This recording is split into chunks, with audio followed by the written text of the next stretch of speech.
Hello, everyone. Welcome to Biblical Prepping. I'm Judith Garden. This is the prepper portion, and I'm going to take you through the gardens today, real quick. It is July 16th, 2026. I've been dealing with some things over the last year, um, just some emotions that were out of off kilter because of something that happened last August with our daughter, son-in-law, and their little ones shortly after our granddaughter was born. Some of you who know me personally know that situation, but I'm not going to go into that today, except for one thing. A lot of people wonder why someone wants to be a prepper. I've talked about this before in some of my older videos. People think that when you say you're a prepper, you're doing it because you're waiting for the rapture to happen. And just in case you're not going up there and being vacuumed up by God, you're going to need food, supplies, things like that, toilet paper to live by when crap hits the fan. But if you are that kind of person who believes that I am a prepper because I'm waiting for crap to hit the fan, no. But last year, you know what happened to my daughter and our grandbabies? Crap hit the fan. There was no rapture. There was no mass disaster. She wasn't flooded. There was no tornado. There wasn't a natural disaster of any kind. Life happened. And when life happened, it really hit me how important it is for us to teach young people to have a pantry, even if it's just a small one, something where they have some food and supplies stored up. Because when crap hits the fan and suddenly your money is gone and you cannot order from Kroger's or you cannot order from Walmart, you need those things that you would have ordered. So being prepared is important, and that's where that comes in. I positioned that camera just perfect because that's the vegetable garden. So far, I have picked green tomatoes, made fried green tomatoes. I have picked yellow pear tomatoes and ate them in the garden. Pea pods, we're currently working on peas because the pods got tough. We are working on green beans, tomatoes of 5 different, maybe 6, I forget now, varieties of tomatoes. There are potatoes out there. I planted sweet potatoes this year. We have cushaw, butternut, spaghetti squash, pumpkin, and a volunteer. I haven't got a clue what it is other than it's a pumpkin. We have cucumbers growing, and I forget what else.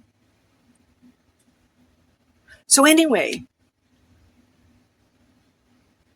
when crap hits the fan, it's not always something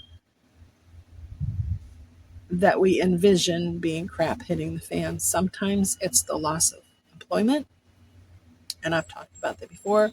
Sometimes it's the death of a loved one, whether the wife dies, the husband dies, or something else destroys the whole family unit, and suddenly you have to learn to live differently. That's what it means when crap hits the fan. So let's go take a walk in the garden.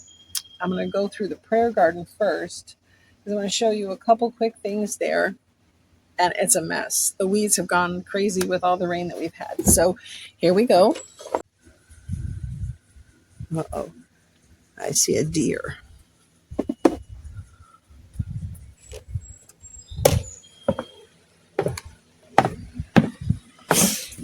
First, you'll notice we are doing a fire pit area. Very large one, too. It's about 22 feet across. We're making sure we are within the guidelines of the West Virginia rules. All right.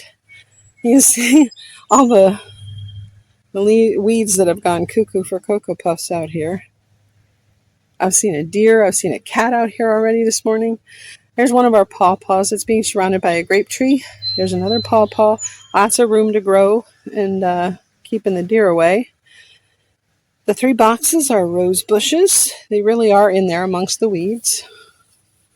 And here we go down the one pathway. It is only covered to right here with wood mulch, but I have, there goes venison. I have this pathway done, and I do need to spray a little vinegar for the weeds. Oh, there goes more venison. The elderberries, I am down to about 5 plants because the deer nipped them off. Nasty little creatures. See? And like I said, the weeds are terrible. We've got this pathway going down here into the ditch. And I am currently leveling this area, moving the soil, and leveling out all of this. You'll see the damage. The deer just stick their heads in there and nip the tops off. And here we have one more pawpaw tree. And I'm going to work my way over here. I've added another bench. Don't sit on it. It's loose. It's not screwed down. My blue hydrangeas are in there somewhere. Got a lot of weeding to do. Lilacs are in here. The deer have topped them, and I have one lilac in there as well. All right, now to the vegetable garden. Yeah, I've got all kinds of mulch.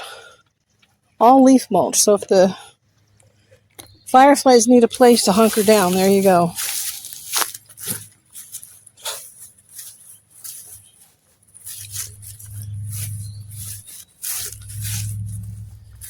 And ta-da! Uh-oh. I hear hornets.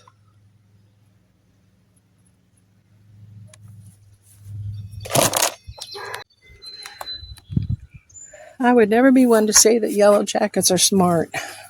I had a yellow jacket over here being a dummy, and it's building a nest inside the hose. That is not going to end well. Right here we have Kentucky blue pole beans growing on both sides. I moved my 2 cultivated blueberry bushes that we bought from a place in New Jersey. We actually got them at Lowe's or Home Depot one year, and they were from one of the growers in New Jersey that we're familiar with, so we did that. My green onions all along here, those were organic grocery store green onions I planted, and they're actually turning out to be the size of leeks. We have a nice huge batch of sunchokes growing there. We have eggplants, and our first blossom dropped. Darn. So I have a problem with flea beetles, so we're going to have to get rid of those boogers. I got lots of green beans to pick today. I'm excited. I am trying vertical with one of our zucchinis. If it works well, I might try more. I think I'm going to have a good batch of beans today to put in the freezer. I'm excited. All right. Here's what I was talking about with the cushaws. They did not look well when I planted them, so I ended up planting 2, 3, 4, 5, 6, 7, 8, 9. I thought I planted 12, so we're missing a few. But I'm excited. And on this side, I have cucumbers coming in to work with the green beans. I've got beetles galore. I do have a beetle catcher out there. So I'm hoping that more of these creeps will disappear. I'm going to move it again. Wow. Look at the damage they do. creeps. And people wonder why I use slug killer too. All right, peppers. Look, lovely peppers. I'm so excited. There's our cute little bell pepper.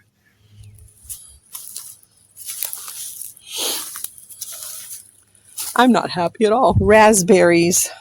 They came in nicely this year, but I did not pick them early enough to get enough to freeze.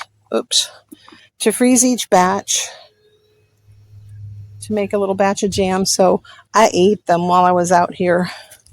Tomatoes. These are the Amish paste tomatoes. That's what they're called. Amish paste. These lovely babies are my plum tomatoes. These lovely babies are more plum tomatoes. And these are my peas. No longer pea pods. They're going to be peas.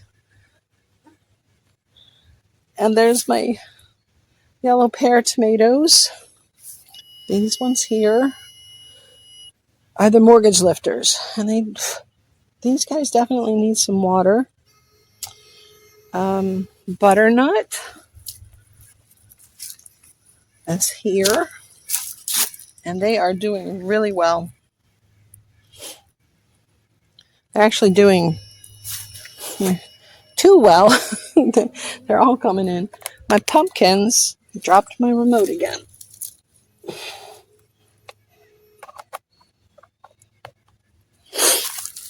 Pumpkins are back here. They were yellow. They're starting to get their color and they're starting to grow. And this is our volunteer. We will find out what it wants to be when it grows up. So, that's it for right now. The sweet potatoes are hiding here and over by the peas. So they're just going to keep growing. I'm going to pick beans. Welcome to the garden of 2026. I am happy as a clam.